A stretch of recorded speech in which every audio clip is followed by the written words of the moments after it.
Hello everyone, Dan here from the Next Issue Podcast. On today's video, I'll be doing a review for Dark Knights of Steel All Winter #1. This is a new book from DC Comics. Let's talk about the creative team. So obviously this is based off of the Tom Taylor Dark Knights of Steel story in the world. This is part of DC's new Elseworlds stories. Chapter 1, The Deathstroke, written by Jay Kristoff with art and cover by Tirso, Wes Abbott, and letters. We'll have a plethora of covers you can check out at the end of the video. Stay tuned for that. In this issue, the Elseworlds relaunch continued with a bone-chilling Dark Knights of Steel chapter starring Deathstroke. The snow falls, thick, blood runs black, and color itself is only a distant memory. The legendary assassin Deathstroke stalks a frozen wasteland, killing for coin among a nation of ever-warring jarls. But when our murder for hire finds himself cast in the role of reluctant guardian, will he fight to end the icy curse destroying his land, or be consumed by his sins and his own dark past? The red-hot Dark Knights of Steel epic expands into a bone-chilling new territories with new surprises in store. This whole story spins out of the Dark Knights of Steel. So if you're not familiar with that, you don't really need that knowledge going into this. Just remember that this is an Elseworlds story. The premise of the Dark Knights of Steel is that we have a lot of the events that occur in the normal DC universe, but they are now in this medieval setting. That's really it. That's really kind of the pitch, which is really good. There's a lot of fun stuff that Tom Taylor was able to kind of bring into that world. So if you haven't seen it, go check it out. I believe it's 12 issues, and then there's a few one-shots and you can read. But this one is beautifully, it's a beautifully bone-chilling story for sure. I love that the majority of the issue is in black and white for very specific purposes. You get to see a lot of characters also repurposed for this story. Obviously, the main one being Deathstroke. So I think one of the fun things about this as a DC fan is going into this world and like seeing different kind of characters that I'm familiar with pop up in this new setting, and just seeing how these creators are adapting them. So I really enjoy this. This is a great story. It's violent, it's gory, but it's also got this emotional weight behind it. I think Deathstroke is a very interesting character because he works both as a hero or an anti-hero and then as a villain. So that's interesting to follow along here as well. Let's talk about the art. I'm not familiar with the artist, but it's beautiful stuff. Just magnificent. I love here the cadence of the battle, the castle in the background, and just all the action happening up front. Beautiful double spread page here, and then we get into here. And like I mentioned, I really appreciate the black and white as well. I think it's really fun. It brings just a little bit of gravitas to the story, and we're introduced to this version of Deathstroke. So Slade Wilson, you may know him from many different things, but here you can see his prowess, his how he is the Deathstroke. Like there's a reason why he is this mercenary for hire, and it looks like the Conquerors here are the ones with the most coin at the moment. So yeah, this was a really cool introduction to this world. I'm already a big fan of the Dark Knights of Steel stuff, but this story has some twists and turns that are really fun. You get to see some cool characters, and I also can't wait to see what else we explore. Also, just the aesthetic of it, like it really feels very much in that medieval setting. So really enjoy this. Highly recommend it.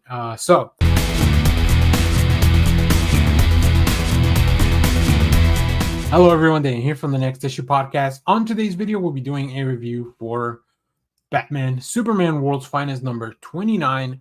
This is a new book from DC Comics. Let's talk about the creative team before we get into this book.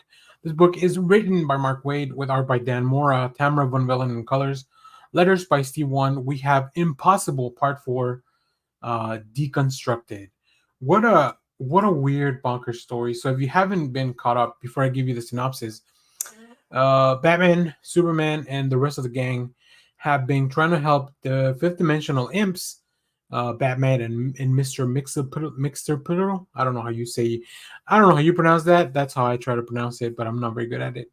But yeah, they've been trying to help these imps because there's another imp from the sixth dimension, the Doom Mite, that is trying and threatening the world. So in this issue, will the Doom Might end and dine on the world's finest? The grand finale to the impossible story is here, and well, it is insane as you would think it would be. First of all, we got this big Doom Might guy over here. Check him out. He's about to eat Batman and Superman, and what would that even taste like? Let's hope our heroes never let him find out, as the Men of Steel and the Dark Knight save them in the fifth dimension from an implosion, or maybe they'll die trying. Yeah, this is just like I said. I think Dan Mora and Mark Waid's run on this book has been just all over the place as far as like they really have tried to visit a lot of things. It's not just Batman and Superman with super heroics. They've gone into the magic, time travel, uh, dinosaurs, like really fun stuff, really crazy stuff. They've also set up some really cool things, like everything that happened during the last Earth event. So, like, yeah, this book has not only served to retell a lot of the stories and guide the DC future going forward, but also just to explore some bonkers universes. And this one is one that's the resolution to this. Just it's really fun, and I think that there's a lot of emotion here behind this issue. So let's take a look at some of the art because Dan Mora, one of the best artists we have, I think, around. As you can see here, Batman's been turned into a puppet because this whole thing, like the powers that are happening here, are out of control. And here we see the Doom Might just this is really literally all a game to it because it doesn't it is such a powerful being, the dimension that it comes from, that all this stuff overall seems ultimately kind of irrelevant. So we also see here just the manipulation. We see Jimmy with the powers of Mr. Plix. We see the Batmite, and just Dan Mora, I think, having a lot of fun with the art, right? Because he's drawing some really ridiculous, incredible stuff. Also having to draw all this magic on all these powers, concepts from multiple dimensions. I think that's all a great fun challenge for an artist like Mora. So yeah, if you haven't been reading this book, this is one of my favorite ongoing over at DC. I just really love the flexibility of this book. I love how Mark Waid really understands the core of these characters, but it's putting them in situations that just seem like bananas. So I really like this stuff. This is you get to see so many cool cameos as well. We've seen people like the Doom Patrol in the past as well, just kind of come in here. Of course, we have Robin and Supergirl, and because this all takes place in an undetermined past in their careers, the flexibility is there to really do a lot of really crazy stuff. So hello, everyone. Daniel here from the Next Issue Podcast. On today's video, we'll be doing a review for Wonder Woman number 11. This is an absolute power tie-in. Let's talk about the creative team before we get into this. The Worst of Times story is brought to you by Tom King on writing duties, Tony Daniel on art, J. David Ramos on colors, letters by Clem Cowles. You'll see also a plethora of variant covers at the end of the issue. So stay tuned at the end of the video. So stay tuned for that. So how does Wonder Woman get involved with the Absolute Power tie-ins? So first of all, if you don't know what Absolute Power is, Amanda Waller has mobilized these Amazo droids to steal the powers of the Justice League and all the heroes in the world. So now we have here Wonder Woman and the Justice League Dark. Wonder Woman and the Justice League Dark have been heavily tied in the past, so it's really fun to see that's where this book is going to. In this issue, we see the Justice League Dark defend Earth against the Trinity of Evil, Waller's War. Wonder Woman's quest for the truth is placed on hold as she comes face to face with Amanda Waller's latest toy, a Task Force 7 robot, ready to take all her powers for good. Do the Justice League Dark have enough power and tricks up their sleeves to save the Amazon Princess? Find out in this Absolute Power tie-in as it begins. We also have a really fun story at the back by Belen Ortega, which is just, I love those backup stories, those world's finest stories that are following Lizzie and her shenanigans with John and Damien as she's kind of growing up, different stages of her life. It's beautiful. It's a really fun story. Make sure to check it out. Like I said, there's not a lot of books that make me read the back matter as quickly as the Wonder Woman book does. But now onto the main story. That's right. The Justice League Dark is kind of all together, hanging out, trying to stay safe. Right, these are all magically imbued beings. So how do these robots affect them when it comes to battle? I think bringing in Tony Daniel really makes this feel like, oh, this is now an event comic book, right? It's been a little while since I had seen Tony Daniel art on a DC book, but it works. Like, he just knows how to work in this style. There's a reason he did so much at one point. So yeah, really interesting. In this issue, we do see that it takes place during the actual events of Absolute Power #1, so you can kind of keep track of that. This also takes place before the events of Task Force 7 #1, which came out in the previous week. That was a weird thing that of publishing timeline. So if you read that issue, you already kind of know what's going to happen in this one a little bit. But let me pull up some of the preview art. You can see here Tony Daniel, like I mentioned, just I love, he gets the characters, he understands. The facial expressions are really fun, specifically like Constantine and Madame Xanadu, as she's trying to understand how to play Go Fish.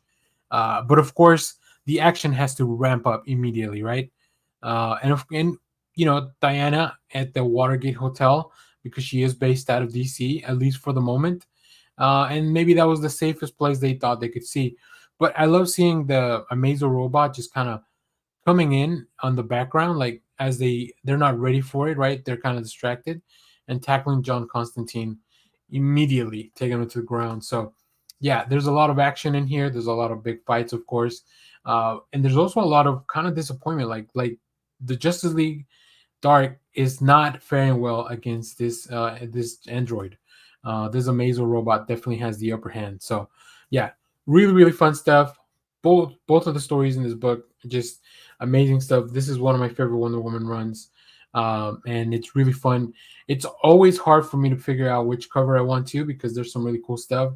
And not only does Daniel Sampier do an amazing job with the main covers, but then you have guests like Tony Daniel, who also has come in to do his own work here. So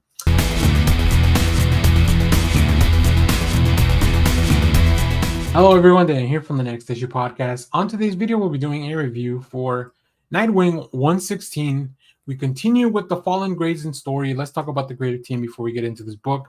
This book is written by Tom Taylor with art by Bruno Redondo. We have colors by Adriana Lucas, letters by Wes Abbott, and then a plethora of covers. You'll see some at the end of the video, so stay tuned for that. Yeah, the story continues. As I think this is a story, this is the issue that is giving us the most um, background into what really happened with Nightwing, why he's on this mission, why he's on this trip, and also it has a really really cool way to kind of wrap things up for this one. Nightwing has a great support system, but right now they're kind of being forced out. But that's not going to stop everyone from trying to help. So in this issue, Tom Taylor and Bruno Redondo's final Nightwing arc continues. Everything that Grayson has built is crumbling around him. His life is spiraling out of control, and Heartless is at the center of it. Now, Nightwing must leave his city. Can he take back the power he's lost, or will Bloodhaven and all its citizens be lost to Heartless forever? I've talked about Heartless not being a villain that I really connected with in the past, but I think finally Tom Taylor's really bringing me back around. This issue focuses a lot on kind of confronting and reframing the reality of everything that we've read. Right? How do the people at Bloodhaven, how's the media take into account everything that's going on? Whereas what we've been reading to be, we know as the truth. But of course, Heartless is twisting the narrative into the things into a way that will make things work out for him, and of course put Dick Grayson in a hole, and by doing so also putting Nightwing in a bad spot. So let's look at some of the preview art. I think Bruno Redondo does such a fantastic job, specifically here with the reporters, as they kind of chime in with different questions, and you get a little panel highlighting that specific event, right? We see Blockbuster being defeated by Heartless. We see Dick just kind of run around with Barbara. All the stuff that we've been reading all throughout the arc with Tom Taylor. And then we have more examples of this, all kind of leading up to the latest stuff here. And we do see that Nightwing, or sorry, we do see that Dick Grayson is right now being held as people think that he is heartless, but you know, no hospital, even if it's full of cops, is going to stop Dick Grayson unless he really wanted to stay there. So, but yeah, what happens when his support system is gone? Who's going to step in that place? I think this final arc for Tom Taylor is not only closing the chapters emotionally, but also maybe bringing everything or bringing a few things back to a regular status quo to prepare things for whatever team takes things next. But it's going to be an emotional finish. I can already tell. So, hello everyone, Daniel here from the Next Issue Podcast. On today's video, I'll be doing a review for Superman number 16. This is an absolute power tie-in, as you can see here from the cover. Let's talk about the creative team before we get into this book. This story is written by Joshua Williamson with art by Jamal Campbell, Aaron Amir on letters, and you'll also see some covers, some variant covers at the end of the issue. Stay tuned for all that. And what better way to kick off this Absolute Power with, first of all, if you're not reading Absolute Power, you should go check out the first issue before going into this. But pretty much the Man of Steel lost his powers. He has been shot. So obviously there's a lot of stuff that's happening there that our heroes have to deal with. And then we need to know, like, what does Superman's support system look like at the moment? And how can we even begin to intervene when it comes to everything that Amanda Waller's been plotting, right? In this issue, we see the return of Jamal Campbell to the Superman series, the Men of Steel, on a dangerous mission with Satana. Superman is down but not out. Waller and her forces are winning, while the Fortress of Solitude has become the home base for the survivors. The injured and powerless Superman must go on a dangerous mission into the magical realm. Guest starring Satana. Of course, really fun concept to combine Superman with magic, because that's like the one thing that he, can really hurt him outside of like kryptonite, right? So it's a really fun concept, and it stars Joshua Williamson knows how to give you like these little back, just with a couple of pages, just all the emotional and all the little background on this that you need. He can put it there. So if you're not, even if you're not caught up with the story, Joshua Williamson always knows how to set the tone of the story and the trip that you're about to go on, right? And of course, Jamal Campbell bringing all these things to life in the page just really makes it really fun, really beautiful to look at, and very endearing. Especially, like, let me pull up some of the preview pages here. You can see here Clark remembering when he was a child, learning how to do magic, performing for his parents. I really like this whole. It's like a little tint of orange or cream. Like there's something here that definitely lets you know this is a memory, right? And then of course in the last page we start fading in back into the present where things are not going well. Superman is having surgery performed by Dr. Midnight and Mr. Terrific, because there are not a lot of people that could operate on Superman, especially after his powers have been taken. I think the other really fun part here is we're bringing we're bringing magic into this, right? Satan is a big part of the story, so like, why would you not want to explore how magic and this magic realm could help with Superman's condition at the moment? So yeah, I really like that a lot of these tie-ins are really focusing on their specific characters. I will say the one for Batman was not as crucial as I would say this one is. And I think the Wonder Woman one really plays in. We also have that review on the channel on Wonder Woman 11. So yeah, really cool, beautiful covers you can check out at the end of the video. So if you're reading this, let me know what did you think about this issue. And as always, thank you for watching, everyone. Remember to share, like, subscribe, hit the bell so you know when we go live. That is most Saturdays, 10 a.m. Central Standard Time. Stay tuned. We have more comic reviews, trailer reactions, TV recaps, all that fun stuff in the channel.